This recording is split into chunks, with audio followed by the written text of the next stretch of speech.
Yeah. Episode 31, and I'm the most excited I've ever been. My ovaries are going giddy because we've got a newborn on the sofa. How exciting is that? Look at that. Are you going to do a smile? Go on, give us a little smile. You get smiles. So if we're talking in baby voice up for the whole 40 minutes. There we go. Yeah. That's why. That's what's going on.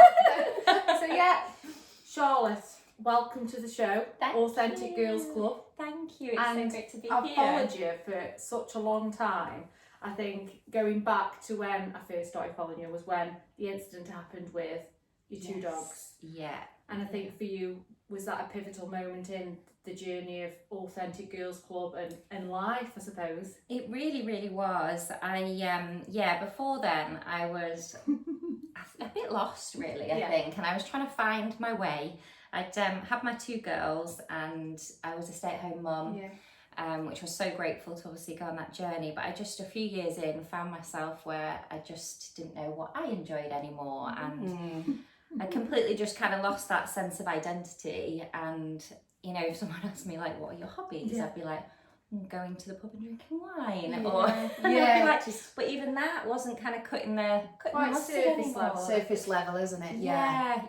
I think we do that as becoming mums, and I think we get into that bubble, don't we, of giving them everything, and then they start to grow up, and it's almost like, right, okay, who am I as a person? What do I bring to the world? And I think some people then make that choice to question that, and some people don't, and that's okay. Yeah. So then, obviously, the dogs.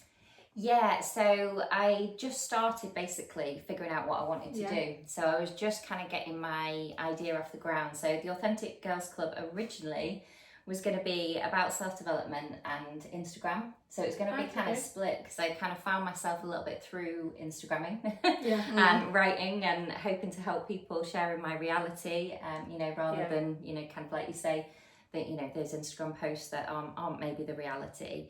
And then I just kind of came up against quite a lot of limiting beliefs, and there was a lot that was stopping me. And I just started journaling and just getting some stuff out there, and I started to write, you know, kind of what was holding me back.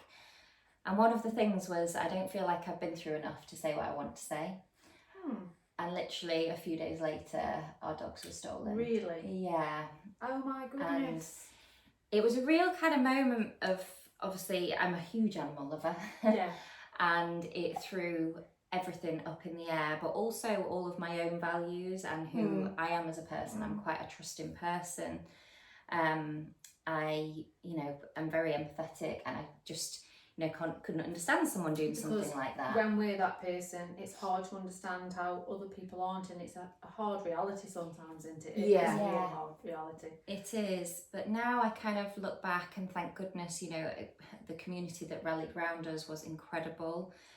They were stolen, but we got them back 2.5 days they were gone.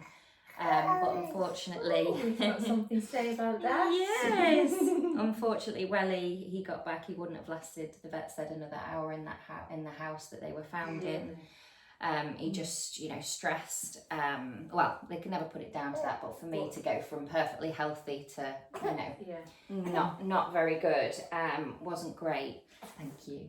I'm on dummy duty. That one. Absolute dummy duty. Yeah. That's dummy duty today. Do you want that one? Oh, that's it. Thank you. I'm hoping we'll have a nice little nap soon when we can have a chat, but we'll see. Real life. This is just real life. Yeah. Monday. Absolutely. Have I looked like this all week? Absolutely not. Yeah, this is it. And I'm like, just do all these things. So, it was really, really tough. And obviously we were one of the lucky ones to have got them home. You know, so many people don't. But I think in kind of healing from that as an incident, I kind of got to this point where I was so frustrated, I was angry, I was just not myself at all. I kind of lost any kind of filter, especially with my husband, who got the brunt of it. And I was just in that place of anger, and I was actually on Google one day, so I love a quote. I'm like, I was just searching for life quotes. Let's see if we will have a bit of breastfeeding as well on the podcast. We're Real life. Aren't we? And then we will sleep, I reckon. There we go. Yeah. Let's see. That's it. What a life as a Oh, baby. I know, isn't it just? Right, so let's see. There we go. I'll be back on dummy Back duty. on dummy duty when that one's done. It's like an open bar, isn't it? What a life. Bottomless brunch. It's like on tap whenever you fancy. Right. Are we? Although we're not quite, so there we are. Yeah, so where was I? I'm sorry. So I'd found myself in this really angry place, and I love a life quote, and I was like, just got to Google one day, and I was like looking at life quotes, and I came across this one that said, "Be the change you wish to see in the world." And I feel like I was such a loving, trusting person, and I was just in this place of anger and frustration, and I was like, it just hit me that I'm like, I could either continue putting that into the world, Yeah. or I Be the can be the change, and I can be that trusting person again. And it was a real moment for me where I kind of felt like I had that choice to be more of me or less of me in those moments of healing. And thank goodness I chose to be more of me and just kind of get that self back. And that was when kind of really the Authentic Girls Club, I was like, it's so much more than Instagram.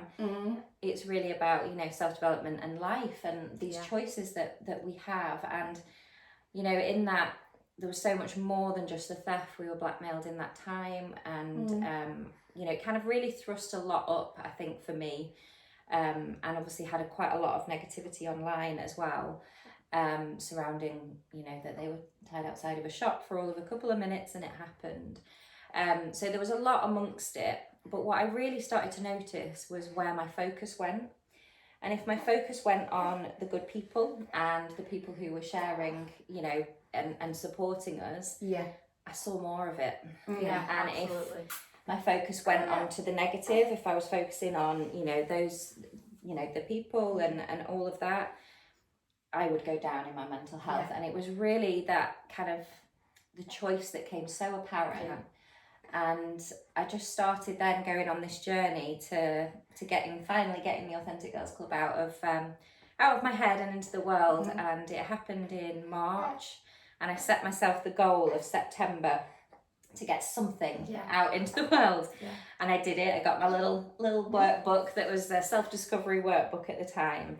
And then I launched the membership on the 1st of October. Amazing. And it has been the most incredible journey. It's obviously been, the membership itself is about women finding themselves and really kind of building this relationship with themselves again.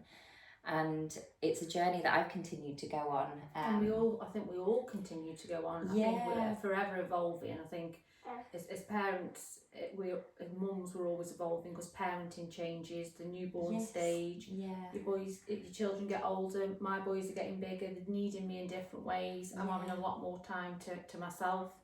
And it's then in them moments that when I'm on my own is what you choose to do in that time. And for me, is a lot of sitting with myself and a lot of reading and a lot of understanding what I bring, because you do, as much as you love it as mums, we do become consumed and we do get lost in it. 100%.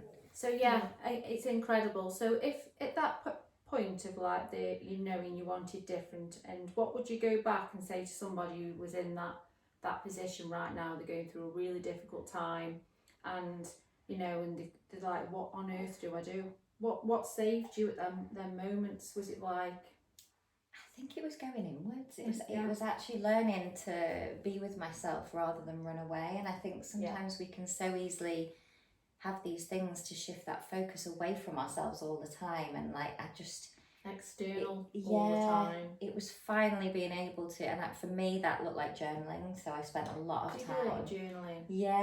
I find it so much easier to almost just be with myself on the page and just understand those kind of feelings and those emotions. And I think I was feeling a lot at that time, and it was almost, I think we see emotions, don't we, sometimes positive and negative, and actually we need them all.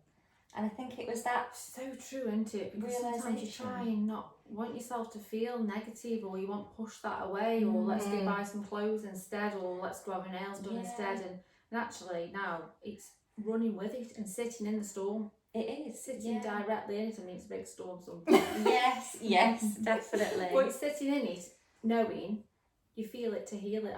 We always Yeah. say, don't we? Yeah. Like for Zara, you know, like she's at, well, all that sit for some, but for you, Zara, you had to sit really in the middle of the storm. Yeah. And now Zara's now divorced, so a divorce came through. Is it Yeah. a week now? A week, yeah. First week. First week of divorce. It's been emotional. I kind of go up and down, but it's fine to feel like that. Whereas when, you know, before he left, I would never have been this person. I would never I reflect on things that happen.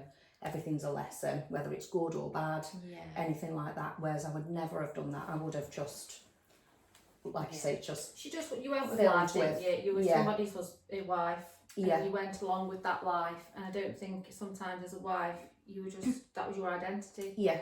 You didn't know who you were as a person. No, I didn't. No. You do get consumed in that as well, which is okay as well. Yeah. But I think I see a lot of like out there about external, what we look like externally, and I always say, I mean, I do put a lot of pictures of myself on Instagram, but you know, is makeup and your fashion and is the last thing you bring.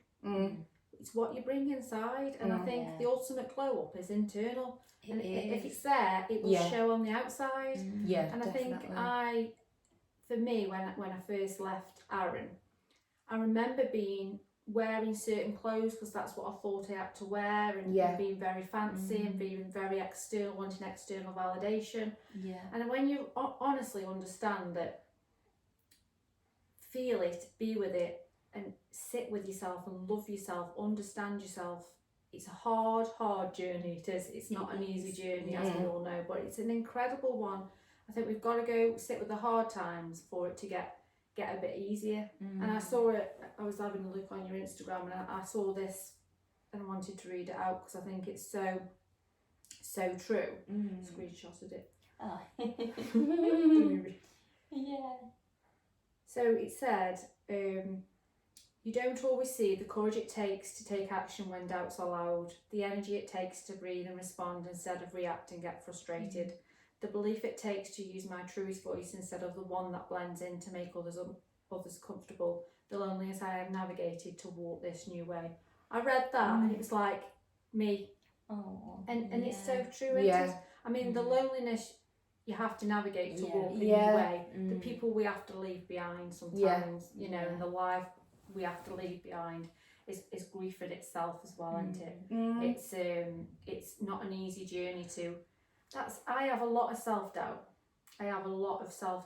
And it's trying to challenge them thoughts into it and trying to say, oh no thank you, not today. And it's hard, isn't it? Because I notice sometimes I won't say things in case, it might upset somebody or it might make somebody uncomfortable. And it's again, what is triggering me not to feel able to do that. To say that, it's really interesting. I think this is where journaling is brilliant because when you think about how we have over approximately 60,000 thoughts a day. I must have 1 million. Yeah.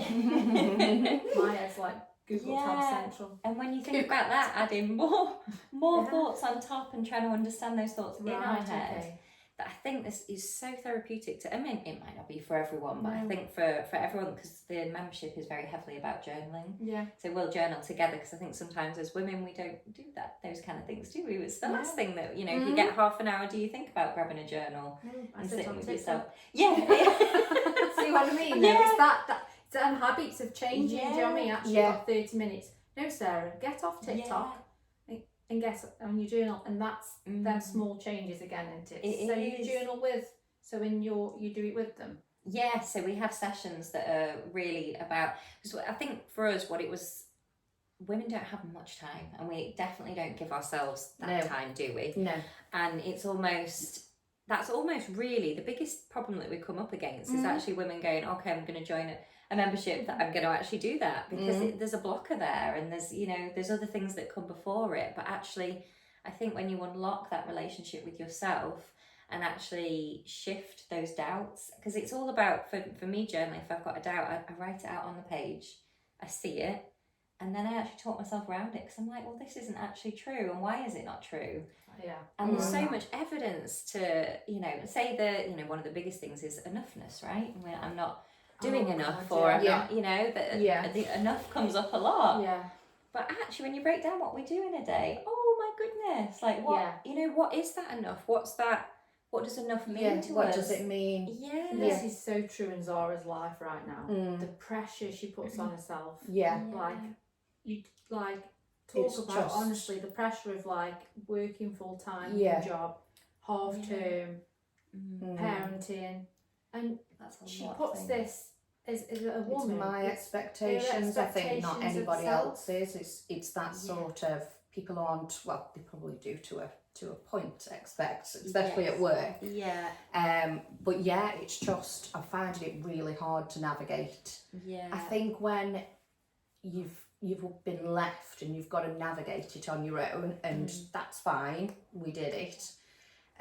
You try and do everything everywhere else, and I'm really bad at not asking for help if things are too much, and that's okay. Just like simple things where, you know, my boyfriend's an electrician and I need a light putting up, but I'll do it myself. I'll struggle myself to do it, and he's like, let me help you, and I can't. I find it really hard, and it's just a learning curve. I am challenging it, and I have, you know, this week, Tuesday, I had a complete mental breakdown because I just consumed everything, thinking, I can do it, I don't want to let anybody down.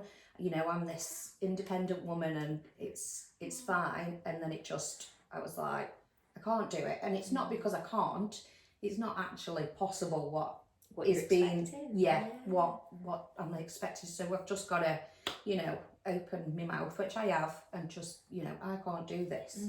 It's not possible. Something's got to give. But it is hard, I think, sometimes to navigate it. Like, you are putting all this almighty pressure on yourself to do absolutely everything, because you want, I always say this to you. You want, I always say, you're one person. And one person can only take so much. I think when you offloaded all that on Tuesday, you felt better because you let it all out, and it was all build, and then you explode. Actually, when you start feeling that build up, it's about saying, right, I can feel it, so what do I need to do? What can I navigate to different people? But that's hard when you don't know how to. I don't know, you know? So now this is a new challenge you're coming up against. This is a new, it is a new challenge for me, and it's going to take a while to, it's just, you know, delegating and things, but I think it's sometimes we find, so every Monday we do like a mindset mastery call. We do it at 6:15 a.m, which is the most like craziest thing that I'm like, how on earth have we ever got this off the ground? But it's so powerful, and we have this like, we create an anchor thought basically, like a think better thought, and one that comes up a lot is I can do anything but not everything. And I think having that point to bring us, you know, when you say, rather than kind of just keep going, that anchor thought to go, okay, I can do anything but I can't do everything. How can I now delegate? It's almost having that little stopper bring yourself back. That comes just back so we would then put that thought, dot it around the house, or put it on our phone screen, or you know, just something that then it's almost like trying on these new thoughts and seeing how differently we choose, rather than, you know, pushing yourself to the limit and breaking down. But I think you learn from reaching that point that you don't want to keep reaching that point. No, so it has been, so again, I know the growth, because I would have never made that choice before. Yes, it's taken me to blow up. We have to sometimes. But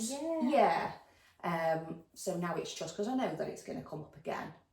So it is definitely a learning curve for me, and I am trying to sort of, you know, just with Sam helping and things like that, like he wants to do that, is my partner, and it's about me being leaning in on that, not being this hard woman that has to do everything. Actually, it's the soft love era, isn't it? You've got a masculine man wanting to help and support you, and but it's hard, because I would struggle with that, is letting somebody in, letting somebody see my vulnerabilities, that I aren't capable of everything.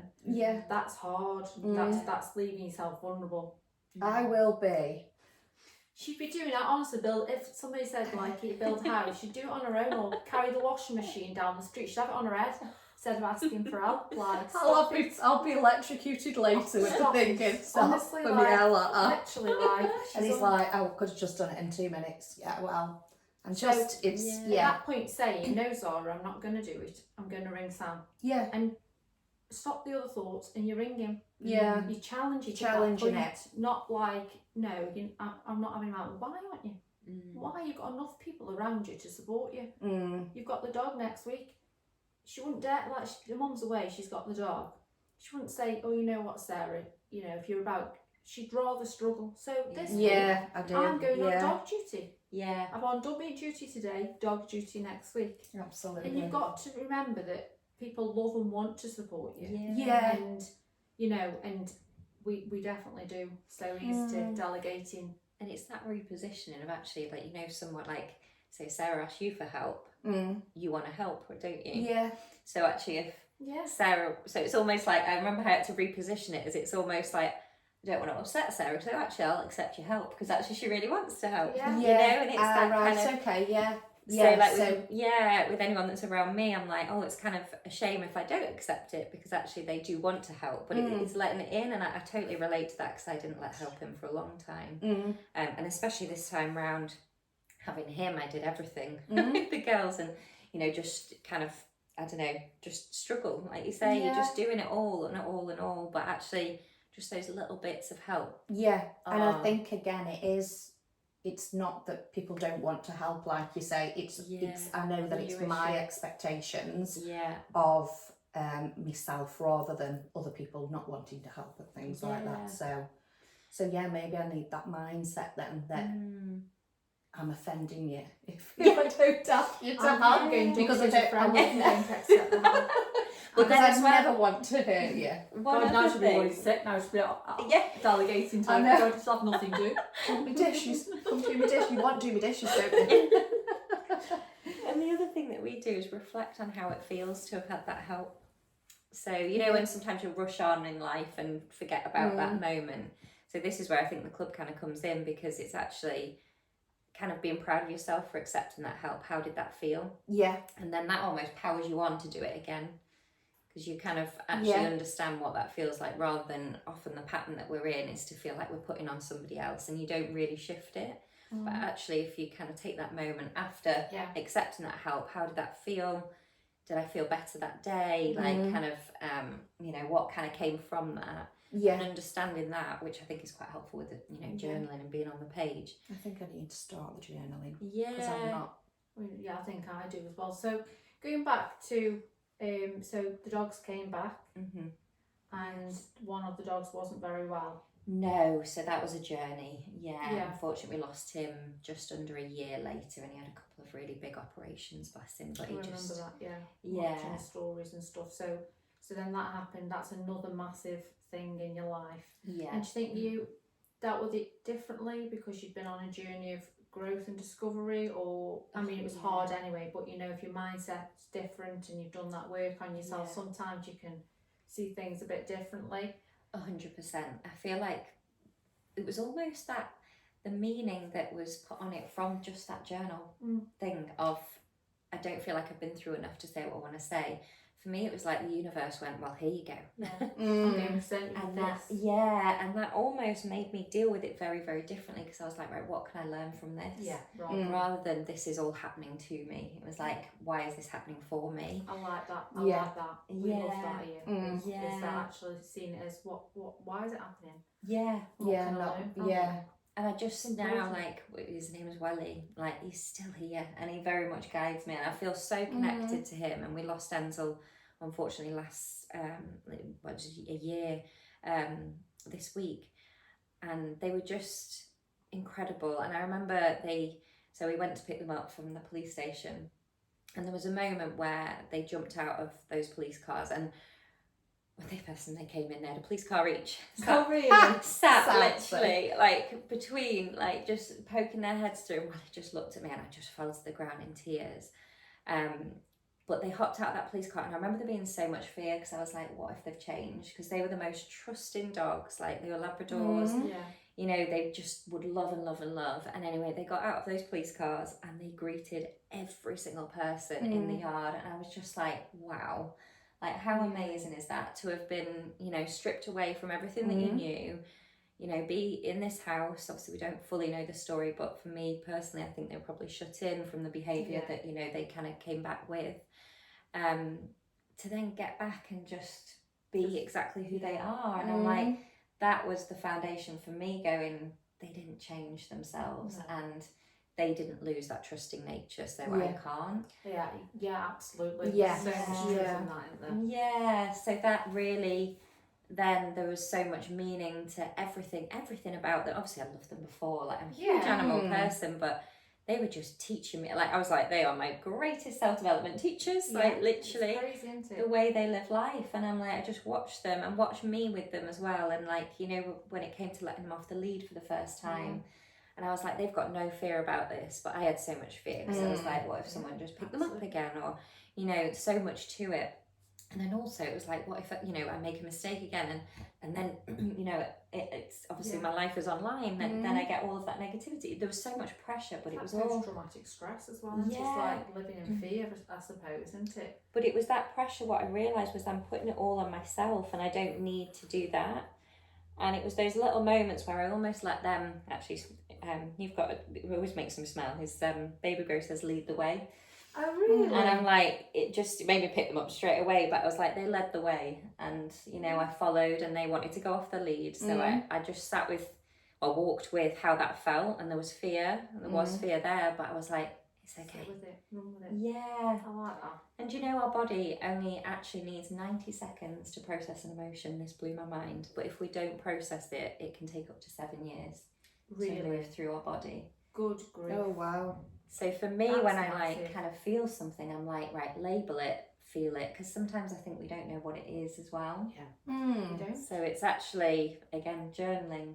Like if I've, you know, feeling those feels, what is it though? Like what, just put that name to it, sit with it, and then tap into that compassion. I did that yesterday because, you know, sometimes I get triggered and I feel all this build up, putting pressure on myself. I haven't done this by this time. Why haven't you done this? So I had a word with myself and I said, what are you feeling? Yeah. Sit down.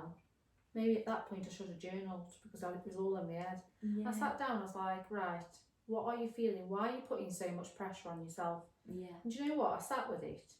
I calmed myself down because it's not real. Like, it's like somebody's telling me I should be doing this, and this, but that's in my head. Yeah, nobody's telling you to do those things. Actually, you put so much. Trying to live in the moment. And like yesterday, my mind was trying to tell me that I needed to be doing so many different things.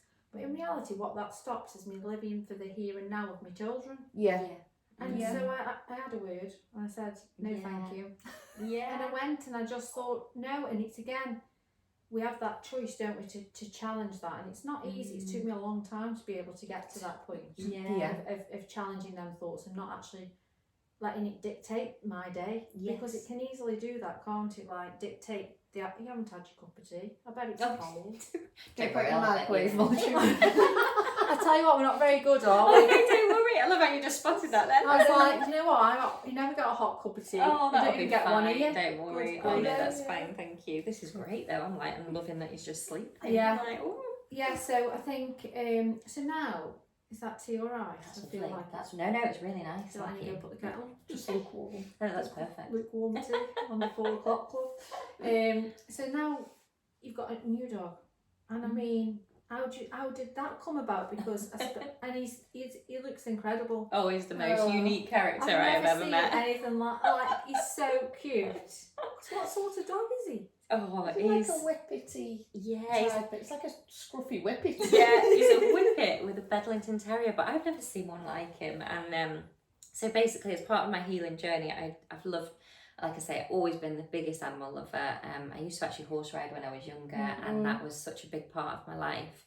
And I think when the dogs went, it really reignited that within me. And you know, and I said I didn't really have hobbies and stuff, and I wanted to just be around animals and like just feel off their vibes. And so I started volunteering. So I had a couple of hours a week that I was like, do you know what, I can do this. And I sent the application and I started volunteering for Dogs Trust, so walking dogs. And it was incredible. And like the amount I learned from those dogs, from just being around those people, and also about myself, because I felt like I took this on. And interestingly, I'd kind of done a few weeks, and it was right, I think I started doing it maybe September, October, and then it was going into obviously the worst weather. And life got busy, and I was like, oh God, have I taken on too much here?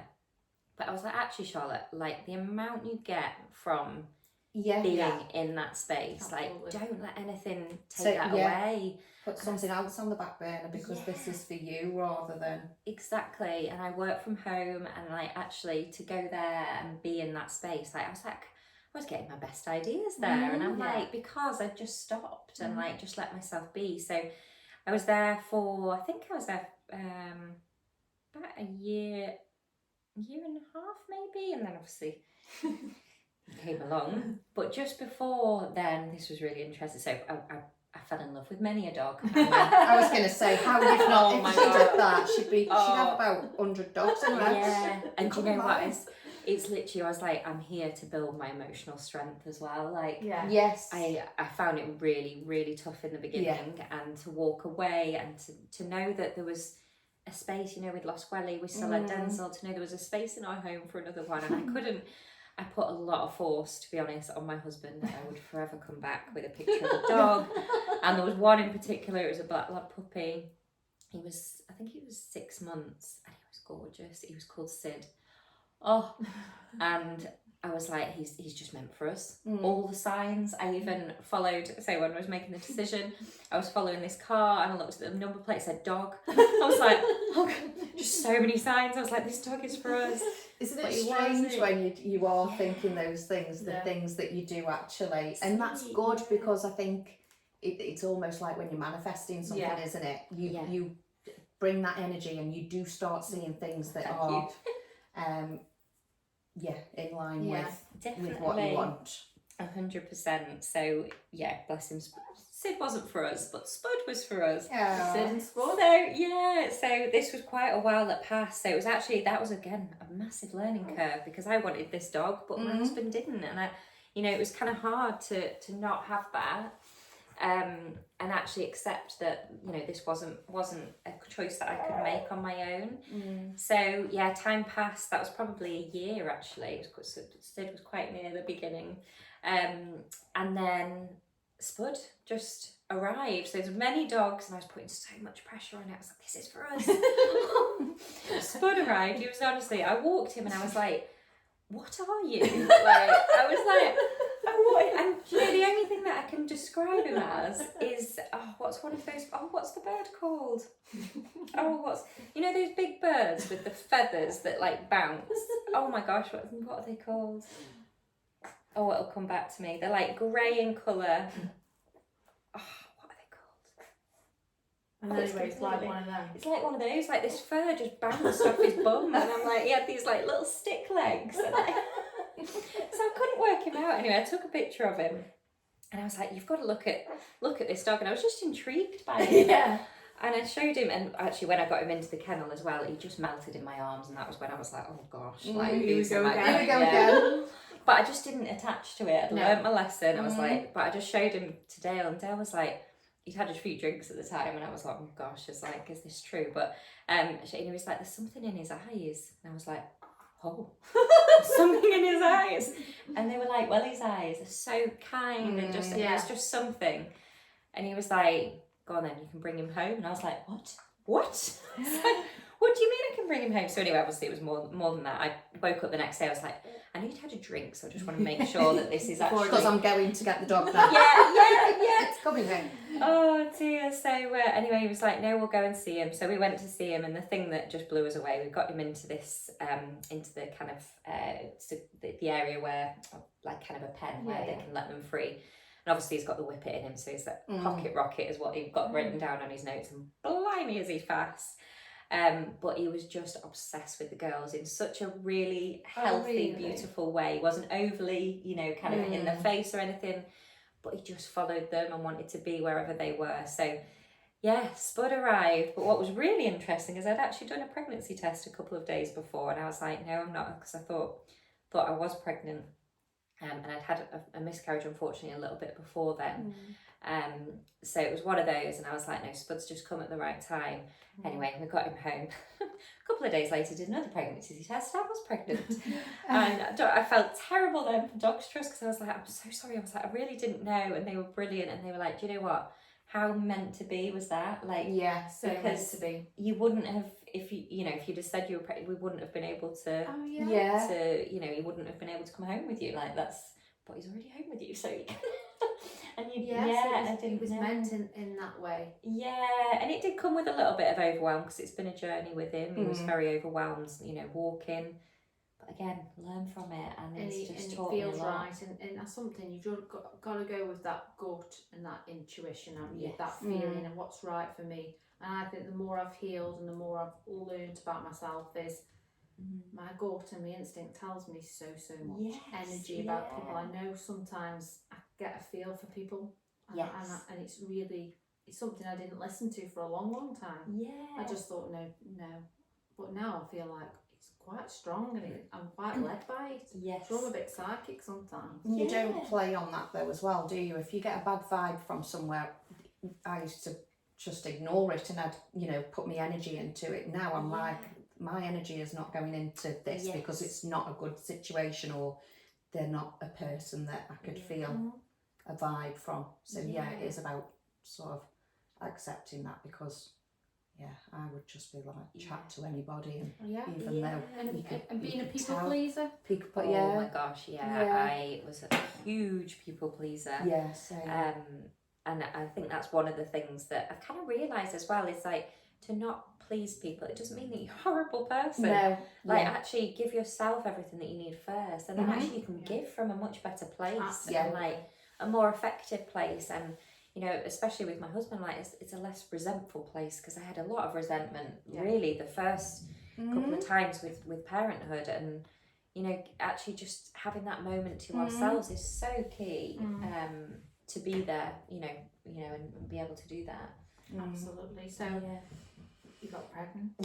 And he's here. And but after, I don't know if you want to mind talking about, but miscarriage, that is something that affects so many women. Gosh, and 1 in 4, and it's something like, I always think the podcast is where I want to keep things real, and it is something 1 in 4 affected by it. So and then you get pregnant again, and it must be so difficult to enjoy and be excited, because you've had that fear inside of you. But I know, and that again, it's a journey. It is a journey, and I think not shying away from those huge feelings. I mean, when I had the miscarriage, the first feeling that I came out with was, how stupid am I? How could I have not known? And I grabbed those thoughts when I was good and ready, I needed that moment in those feelings. But I was like, how could I be so tough on myself? Yeah, absolutely.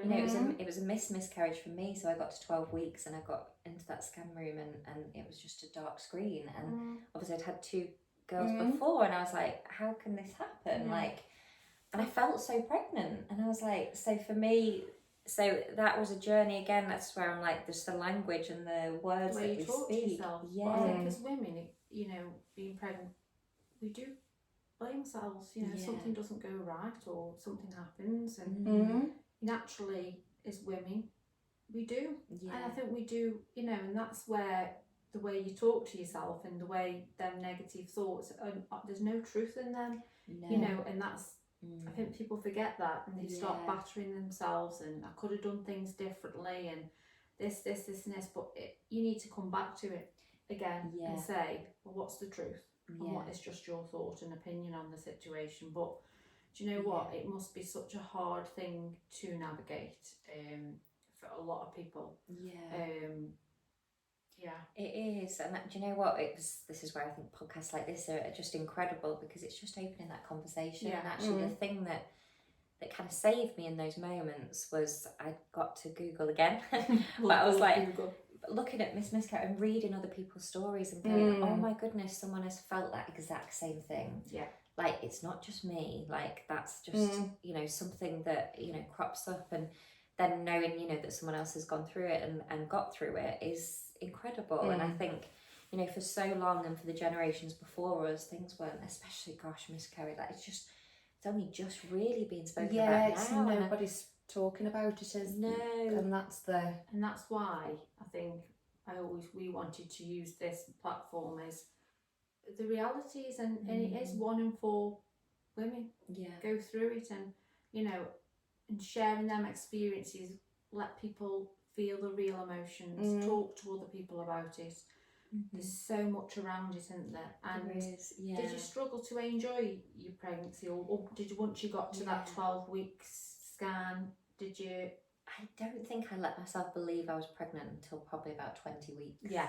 Oh no, probably actually about, I think I started to, we found out he was a boy, and I started to, so that was, when can you have that? About 16 weeks. 16 weeks.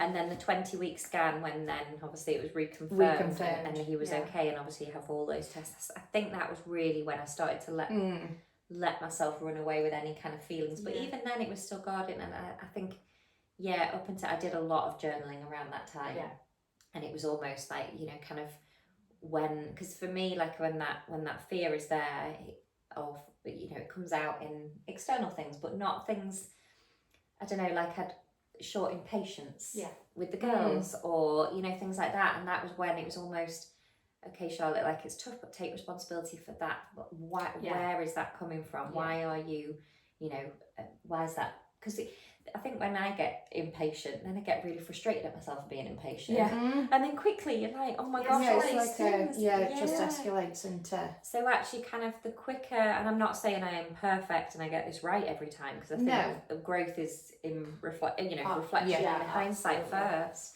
But the more that we can almost catch those things and then just go, right, what is that route?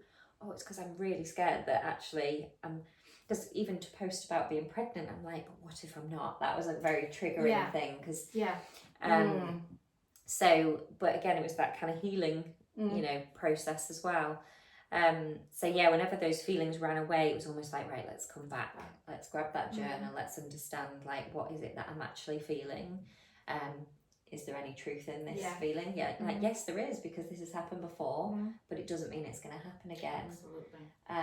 And it's just kind of getting to that more truthful thought, rather than, like you say, those ones that just aren't. So I always think as well, and from this, I think we always say, I think we show up better as a parent, as a partner, if we show up for ourselves first and we fill our emotional cup up. And I know that's hard in a busy world of being a mum and working. But it's again, isn't it, you know, just taking 30 minutes to journal, or 30 minutes somewhere that just makes you feel better. Because I've noticed that since I came on my own and I choose myself, and I am a much better parent. I show up so much better because I'm doing things for me. And I think I was brought up in a generation of women just didn't think about themselves. The generation where they were just parents, and that was great. But actually, I think we show up so much better now, well, I do personally, as if I just do them tiny things for myself. I show up in different places in my life as a better person. So I think it's, again, the society norms are changing as what we can do as a mum. I mean, you know, we haven't got to be a mum constantly to be a good mum. We can take time out. We're still a good mum. Whereas I was brought up to think, if I didn't do everything for my children constantly, and I didn't just do everything, then I was a bad mum. But that's been a journey for me, is actually, it's okay to choose yourself, and it's okay because you're still a good mum. Because I was brought up in that generation. You don't do anything for yourself, you're just a mum.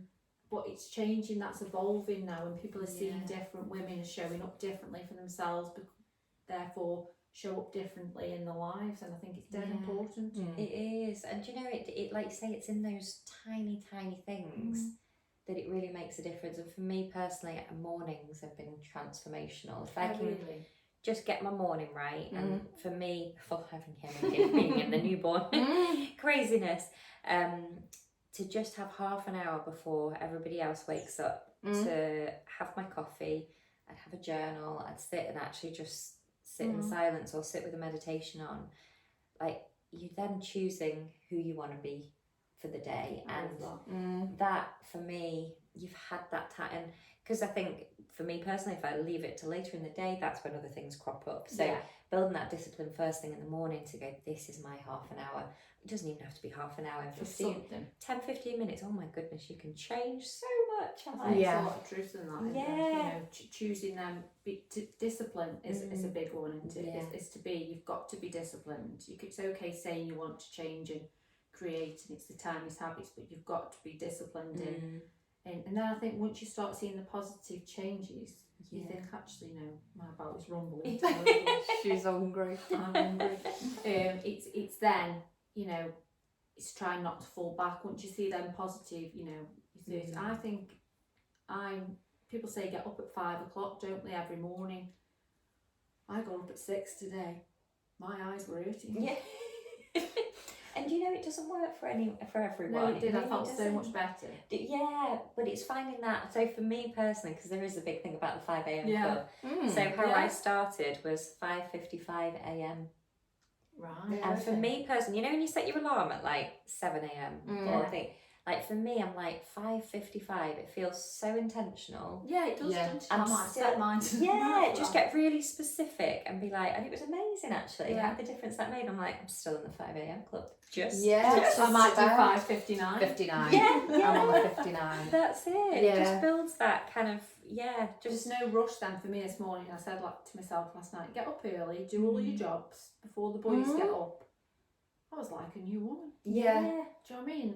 It's been on the ball, I think, sometimes. But bloody exhausting at times. Well, this is it, and I think it's that balance between giving yourself what you need and flexing that discipline muscle, but then also flexing the compassion muscle. You know, and you're like, it's a real, and I think for me, the relationship that I've built with myself is knowing the difference between the two. And I make myself laugh in the morning in the shower, because one of my big mindset like shifts is to turn the shower down to cold. And it's my biggest moment of I can't to I can. And if I do that first thing in the morning, I mean, that makes me shudder and think about it.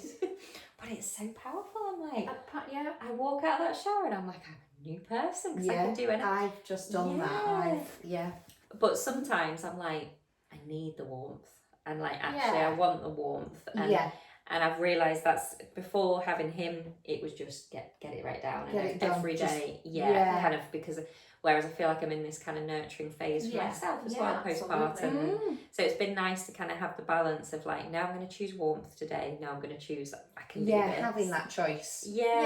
And it's almost that, like, I always think, just if we can lighten up the load inside of our head. And actually, I laugh at myself a lot. I smile at myself a lot. And I talk to myself a lot. Yeah, and I never used to have that kind of niceness inside. And it's actually, be your best friend. Like, be, you know, have that conversation that we would have, you know, right here now with yourself in your head. And if you can get to that point and just lighten it up and have that giggle with yourself when you've like made a mistake, or you know, it's you wouldn't talk to your best friend the way sometimes you talk to yourself. I wouldn't say them things to you. So then I think, well, why are you saying them to yourself? Because that's really nasty. So I challenge it in that way. Well, you wouldn't say that to somebody. If somebody was going through a hard time, Sarah, you'd be compassionate. So why are you not being compassionate to yourself? Exactly. And I think compassion is a big thing. But I think the big thing, take home message from today for me is building that, you said it a lot, is building a relationship with yourself, because it's so important and it's so crucial. We talk a lot about,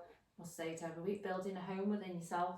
Somebody you've always got to fall back on. And I think we're in a generation where at school they aren't taught any of this information, and then let out into the big wide world with absolutely no idea. And it's really scary. And I think, you know, having young boys for me is, I'm so big on, because in my generation growing up it was boys don't cry because you're weak. And now I'm so big on, you do it all, you feel everything.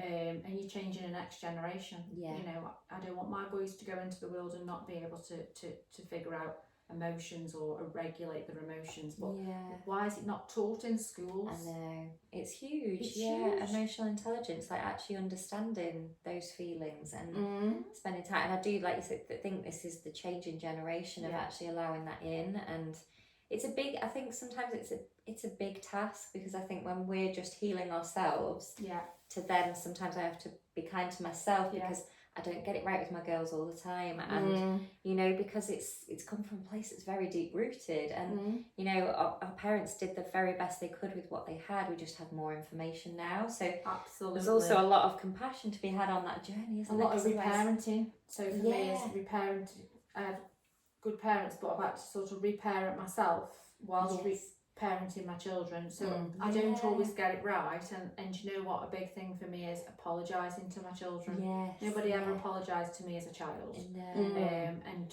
for me, if I sometimes I'm overstimulated, or you know, I say something that, you know, I shouldn't have, or I've reacted the wrong way, I'll say, do you know what, Mum was just a bit over, you know, it's just all too much, and that's okay, but I'm sorry. And you're changing again, the next generation, you're saying, because your child is just still navigating life. I'm still trying to navigate life. We're all winging it at some point. But I am so compassionate towards them if I do something that I think, Sarah, you've reacted from a deeply rooted, triggered place.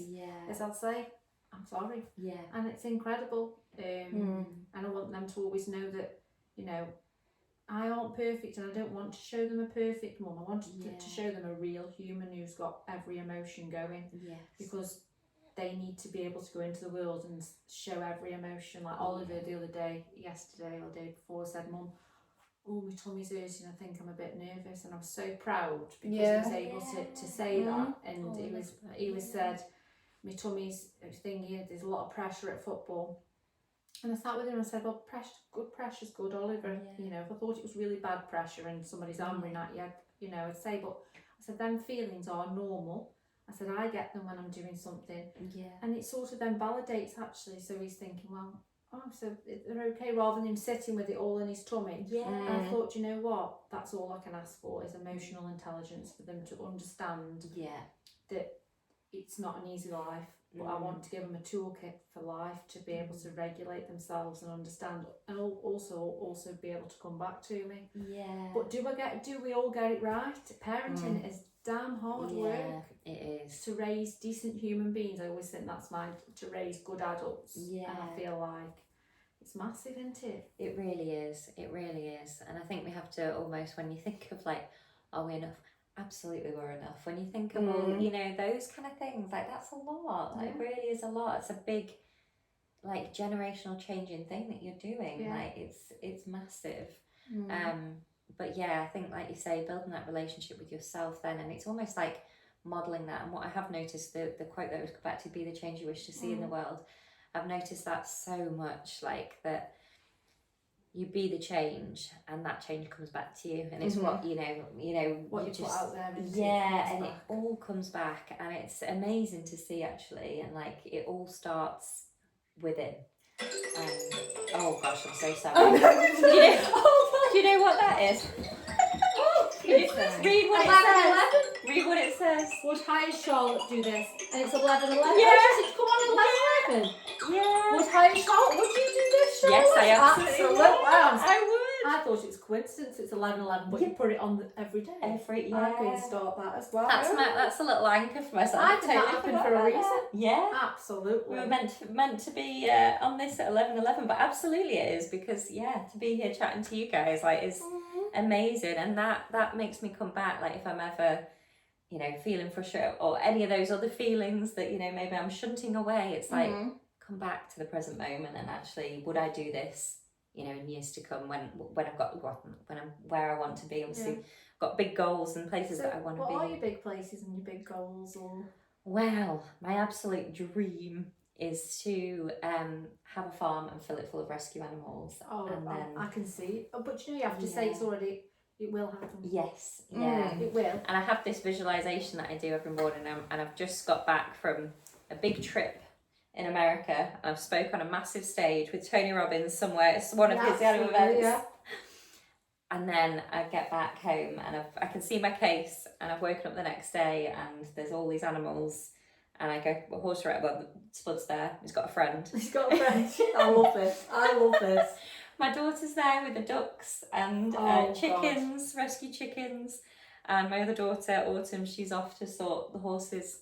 And yeah, it's just a moment in time that I'm like, it's coming. And they say if you vision it, it's already happened somewhere. Yeah. Have you heard that? Yes, there's a viral audio or something going around at the moment with that, isn't there? If you're having these thoughts of something, you already are that version of yourself. Yeah. It's just navigating. And I just don't know how to get to navigating them parts. That's what makes me think of that person though, who's woken up in that way with all those things around her. Like she's so calm.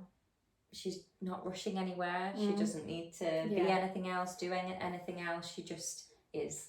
I love that. Just is. Yeah. And that's such a nice place to be. It's just being. I ask myself every day, what is the truest version of me? Yeah. And it is this calm woman who's been on an incredible journey, who wants to share it and share this. And I think there's something in being just so calm and just present. I'll tell you what a podcast. This has been literally just chat all day. He's absolutely. He's been a little dream, He has. you? I mean, Look at his lips now. His lips, good grief. So what an absolute pleasure, Charlotte. And honestly, do you know what? It almost sounds like the journey that you've been on has been tough, but it's also made you who you are. I'm so grateful for it, and like the craziest of ways, like everything was meant to happen and it's brought me back to this point. And I'm grateful that I was introduced to, you know, journaling, self-development, these new ways of seeing things, because it's really allowed me to navigate it all so differently. And I just think it's never too late to go on this journey, to find yourself, to discover yourself, to change something, to, you know, grow.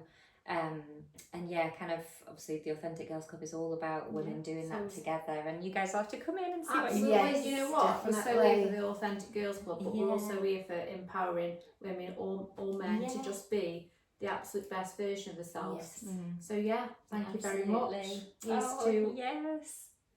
Here's to a good Saturday. Yeah. I'll tell you in a minute. Right, see you later.